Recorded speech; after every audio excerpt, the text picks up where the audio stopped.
Hi ಎಲ್ಲರಿಗೂ ನಮಸ್ತೆ. ಎಲ್ಲ ಹೇಗಿದ್ದೀರಾ? ನಾನು ಕೂಡ ತುಂಬ ಚೆನ್ನಾಗಿದ್ದೀನಿ. ನೀವು ಕೂಡ ತುಂಬ ಚೆನ್ನಾಗಿದ್ದೀರಾ ಅಂತ ಅಂದ್ಕೊಳ್ತಾ ಇದ್ದೀನಿ. ಹಾಗೆ ನೀವು ನೋಡ್ತಾ ಇದ್ದೀರಾ ರತ್ನಂ ಯೂಟ್ಯೂಬ್ ಚಾನಲ್. ನಾನಿವತ್ತು ಹೊಸ ರೆಸಿಪಿಯೊಂದಿಗೆ ಬಂದಿದ್ದೀನಿ.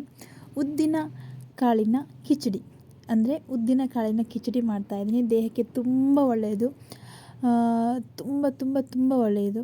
ಯಾವ ರೀತಿ ಕಿಚಡಿಯನ್ನು ಮಾಡ್ತೀನಿ ಅಂತ ನೋಡಿ, ಪೂರ್ತಿ ವಿಡಿಯೋ ನೋಡಿ, ಎಲ್ಲೂ ಕೂಡ ಸ್ಕಿಪ್ ಮಾಡಿದೆ ಪೂರ್ತಿ ವಿಡಿಯೋ ನೋಡಿದರೆ ಮಾತ್ರ ನಿಮಗೆ ಗೊತ್ತಾಗುತ್ತೆ. ನಾನು ಇದರ ಬಗ್ಗೆ ಹೇಳುವಂಥದ್ದು, ಉದ್ದಿನ ಕಾಳಿನ ಬಗ್ಗೆ ಮಹತ್ವ ಹೇಳುವಂಥದ್ದು ಕೂಡ ನೀವು ಕೇಳಿಸ್ಕೊಳ್ತೀರಾ.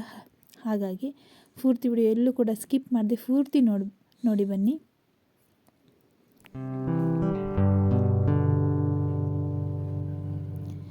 ಹಾಗೆ ನಾನಿಲ್ಲಿ ಉದ್ದಿನ ಕಾಳನ್ನು ಕುಕ್ಕರಿಗೆ ಇಟ್ಟಿದ್ದೀನಿ. ನಾನಿಲ್ಲಿ 8ರಿಂದ 9 ವಿಸಿಲ್ ಹೊಡೆಸ್ಕೊಳ್ತಾ ಇದ್ದೀನಿ.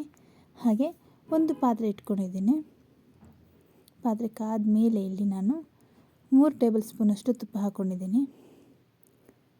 ನೋಡ್ತಾ ಇರ್ಬೋದು ನೀವು ಇಲ್ಲಿ. ಹಾಗೆ ನಾನಿಲ್ಲಿ ಕೊಬ್ಬರಿ ತುರಿಯನ್ನು ಹಾಕ್ತಾಯಿದ್ದೀನಿ. ತುಪ್ಪ ಕಾದ ಮೇಲೆ ತುಪ್ಪದ ಜೊತೆ ಚೆನ್ನಾಗಿ ಫ್ರೈ ಆಗಬೇಕು. ಕೊಬ್ಬರಿ ಅಂದರೆ ಹಸಿ ತೆಂಗಿನ ತುರಿ ಇದು, ಮತ್ತು ಒಣ ಕೊಬ್ಬರಿ ಅಲ್ಲ. ಮತ್ತು ಯಾಕೆಂದರೆ ನಾನು ಕೊಬ್ಬರಿ ಅಂತ ಹೇಳಿ ಕೊಬ್ಬರಿ ಅಂತ ಅಂದರೆ ಒಣ ಕೊಬ್ಬರಿ ಅಂತ ಹೇಳ್ತಾರೆ. ಇದು ಹಸಿ ತೆಂಗಿನ ತುರಿ. ಹಾಗಾಗಿ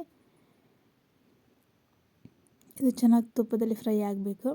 ಹಾಗೆ ನಾನಲ್ಲಿ ಉದ್ದಿನ ಕಾಳು ಅದನ್ನು ನಾನು 8ರಿಂದ 9 ವಿಸಿಲ್ ಯಾಕೆ ಹೊಡಿಸ್ಕೊಳ್ತಾ ಇದೆ ಅಂದರೆ ಅದು ತುಂಬ ಗಟ್ಟಿ ಉಂಟು. ಯಾಕೆಂದರೆ ಅದು 1-1.5 ವರ್ಷದ ಹಿಂದದ್ದು. ಯಾಕೆ ಮನೆಯಲ್ಲೇ ಬೆಳೆದಂಥದ್ದು ನನಗೆ ಕೊಟ್ಟಿದ್ದರು. ಹಾಗಾಗಿ ನಾನು ಅದನ್ನು ಸ್ಟೋರ್ ಮಾಡಿ ಇಟ್ಕೊಂಡಿದ್ದೆ ಅಷ್ಟೇ. ಅದು ಸ್ವಲ್ಪವೇ ಇತ್ತು. ಈಗ ನೋಡ್ತಾ ಇರ್ಬೋದು ನೀವು ಇಲ್ಲಿ. ನಾನಿಲ್ಲಿ ತೆಂಗಿನ ತುರಿ ಫ್ರೈ ಆದಮೇಲೆ ಬೇಯಿಸಿಟ್ಕೊಂಡಿರುವಂಥ ಉದ್ದಿನ ಕಾಳನ್ನು ಹಾಕ್ಕೊಳ್ತಾ ಇದ್ದೀನಿ. ನೋಡಿ, ಆದರೂ ಕೂಡ ಒಂಥರ ಅಷ್ಟೊಂದೇನು ಮೆಲ್ಟ್ ಆಗಿಲ್ಲ ಇದು. ಅಷ್ಟು ವಿಸಿಲ್ ಹೊಡಿಸಿದ್ದೀನಿ, ಅಷ್ಟೊಂದು ಮೆಲ್ಟ್ ಆಗಿಲ್ಲ ಇದು. ಹಳೆಯ ಕಾಳಲ್ವ, ಹಾಗಾಗಿದು. ಹೊಸ ಕಾಳಾದರೆ ಸ್ವಲ್ಪ ಬೇಗನೆ ಬೆಂದ್ಬಿಡುತ್ತೆ ಇದು. ಹಾಗೆ ಇದು ಚೆನ್ನಾಗಿದ್ರಲ್ಲಿ ತುಪ್ಪದಲ್ಲಿ ಚೆನ್ನಾಗಿ ಫ್ರೈ ಆಗಬೇಕೀಗ.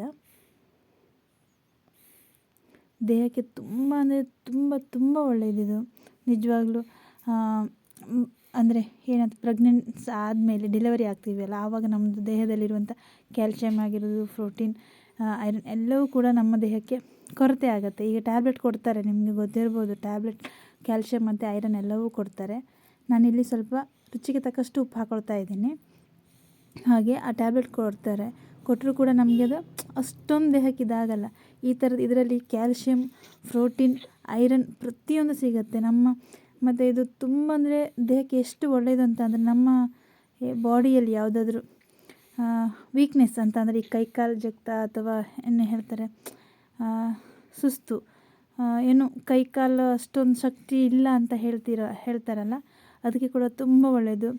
ನಮ್ಮ ದೇಹಕ್ಕೆ ಶಕ್ತಿಯನ್ನು ಕೂಡ ತುಂಬ ಒದಗಿಸಿಕೊಡ್ತದೆ ಇದು ಉದ್ದಿನ ಕಾಳು.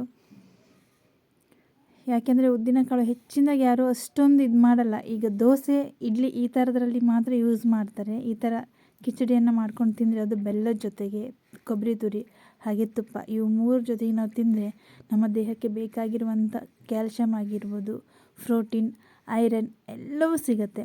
ಮತ್ತು ಇದರಲ್ಲಿ ಇನ್ನೊಂದು ವಿಶೇಷವಾದ ಶಕ್ತಿ ಇದೆ, ಗುಣ ಇದೆ. ಯಾವುದು ಅಂತಂದರೆ ಮಹಿಳೆಯರಿಗೆ ತುಂಬ ಇಂಪಾರ್ಟೆಂಟ್ ಆಗಿರುವಂಥದ್ದು, ನನಗೂ ಕೂಡ ತುಂಬ ಇಷ್ಟ. ತಲೆ ಕೂದಲು ಉದುರುವಿಕೆ ಕೂಡ ಕಡಿಮೆ ಆಗುತ್ತೆ ಇದರಿಂದ.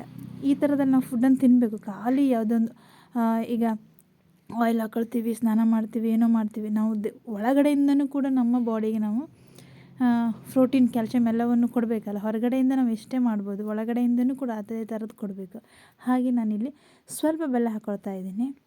ಅಂದರೆ ಎಷ್ಟು ಬೇಕೋ ಅಷ್ಟು ಹದಕ್ಕೆ ಬೆಲ್ಲ ಹಾಕ್ಕೊಳ್ತಾ ಇದ್ದೀನಿ. ನಾನಿಲ್ಲಿ ಜಾಸ್ತಿ ಸ್ವೀಟ್ ಮಾಡ್ತಾಯಿಲ್ಲ. ಇದು ಸ್ವೀಟ್ ಬೇಕು ಅನ್ನೋರು ಸ್ವೀಟ್ ಹಾಕೊಳ್ಳಿ, ತೊಂದರೆ ಇಲ್ಲ. ಸ್ವಲ್ಪ ಬೆಲ್ಲವನ್ನು ಜಾಸ್ತಿ ಹಾಕೊಳ್ಳಿ. ಯಾವುದೇ ಕಾರಣಕ್ಕೂ ಕೂಡ ಈ ಥರ ರೆಸಿಪಿ ಮಾಡುವಾಗ ಅಥವಾ ಹೆಲ್ದಿ ರೆಸಿಪಿ ಮಾಡುವಾಗ ಸಾಧ್ಯವಾದಷ್ಟು ಬೆಲ್ಲವನ್ನು ಬಳಸಿ. ಯಾವುದೇ ಕಾರಣಕ್ಕೆ ರೆಸಿಪಿ ಮಾಡುವಾಗ ಸಕ್ಕರೆನ ಯೂಸ್ ಮಾಡಲಿಕ್ಕೆ ಹೋಗಬೇಡಿ. ಬೆಲ್ಲ ತುಂಬ ಒಳ್ಳೆಯದು.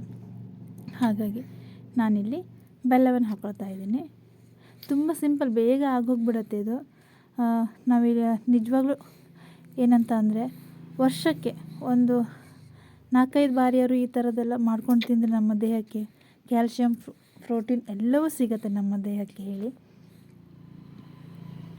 ಇದು ಚೆನ್ನಾಗಿ ಬೆಲ್ಲ ಒಂದು ಸರಿ ಚೆನ್ನಾಗಿ ಮೆಲ್ಟಾಗಿ ಅಂದರೆ ಕರಗಿ ಕರಗಿದ್ರೆ ಸಾಕು. ಪಾಕ ಆ ಥರದ್ದೆಲ್ಲ ಬರಬೇಕಂತ ಏನಿಲ್ಲ, ಇದು ಕಿಚಡಿ ಅಲ್ವಾ, ಹಾಗಾಗಿ ನೋಡ್ತಾ ಇದ್ದೀರಲ್ಲ. ಚೆನ್ನಾಗಿ ಒಂದ್ಸರಿ ಇದು ಚೆನ್ನಾಗಿ ಬೆಲ್ಲ ಕರಗಿದ್ರೆ ಸಾಕು, ಕರಗಿಸ್ಕೊಳ್ಳುವ ಒಂದ್ಸರಿ. ತುಂಬ ಸಿಂಪಲ್, ತುಂಬ ಬೇಗ ಆಗೋಗ್ಬಿಡುತ್ತೆ. ಟೇಸ್ಟ್ ಕೂಡ ಚೆನ್ನಾಗಿರುತ್ತೆ. ಕೇಳ್ಬೋದು, ಉದ್ದಿನ ಕಾಳಲ್ವ, ಟೇಸ್ಟ್ ಹೇಗಿರುತ್ತೋ ಏನೋ ಅಂತ. ಇಲ್ಲ, ತುಪ್ಪ ಹಾಕಿರ್ತೀವಿ, ಅದರ ಫ್ಲೇವರೆಲ್ಲ ಚೆನ್ನಾಗಿರುತ್ತೆ. ಒಂದೊಂದು ಕಪ್ ನಾವು ತಿಂದರೆ ಸಾಕು. ಒಂದು ವರ್ಷಕ್ಕೆ ಒಂದು 4-5 ಬಾರಿ ನಾವು ಈ ಥರದ್ದು ಮಾಡ್ಕೊಂಡು ತಿಂದರೆ ನಮ್ಮ ದೇಹಕ್ಕೆ ತುಂಬ ಹೆಲ್ದಿ ಆಗುತ್ತಲ್ಲ, ಹಾಗಾಗಷ್ಟೇ. ಮಹಿಳೆಯರಿಗೆ ಸಾಮಾನ್ಯವಾಗಿ ಡೆಲಿವರಿ ಆದಮೇಲೆ ಈ ಥರದ ಕಿಚಡಿ ಎಲ್ಲವನ್ನು ಮಾಡಿಕೊಡ್ತಾರೆ. ನೋಡಿ, ರೆಡಿ ಇದೆ ಕಿಚಡಿ, ಉದ್ದಿನ ಕಾಳಿನ ಕಿಚಡಿ. ಸಖತ್ತಾಗಿರುತ್ತೆ, ನಿಜವಾಗ್ಲೂ ಸಖತ್ತಾಗಿರುತ್ತೆ. ಇದು ಹಳೆಯ ಕಾಲದ ರೆಸಿಪಿ, ಮತ್ತು ನಮ್ಮ ಅಜ್ಜಿಯರೆಲ್ಲ ಮಾಡಿಕೊಡ್ತಾಯಿದ್ರು. ಹಾಗಾಗಿ ಇದು ನನಗೆ ನೆನಪಾಯಿತು. ನಾನು ಮಾಡಿದೆ ಒಂದು 3 ತಿಂಗಳು ಆಚೆ, ನಾನು ಇದನ್ನು ಮಾಡ್ಕೊಂಡಿದ್ದೆ. ಈಗ ಯೂಟ್ಯೂಬ್ ಮಾಡ್ತಾ ಇದ್ದೀನಲ್ಲ, ಹಾಗಾಗಿ ಈ ರೆಸಿಪಿನೂ ತೋರಿಸುವ ಅಂತ ಹೇಳಿ ನಾನು ತೋರಿಸ್ತಾ ಇರೋದಷ್ಟೇ. ಯಾಕೆಂದರೆ ಇದು ಹೆಲ್ದಿ ಫುಡ್, ಹಾಗಾಗಿ ನಾನು ನಿಮಗೆ ತೋರಿಸ್ತಾ ಇದ್ದೀನಿ. ತುಂಬ ಬಿಸಿ ಬಿಸಿ ಇದೆ, ಚೆನ್ನಾಗಿದೆ. ತುಪ್ಪ, ಕೊಬ್ಬರಿ, ಬೆಲ್ಲ ಮತ್ತು ಉದ್ದಿನ ಕಾಳು, ಸಖತ್ತಾಗಿದೆ, ಚೆನ್ನಾಗಿದೆ. ಒಟ್ಟಿನಲ್ಲಿ ಹೇಳಬೇಕು ಅಂತಂದರೆ ನಿಜವಾಗ್ಲೂ ಚೆನ್ನಾಗಿದೆ.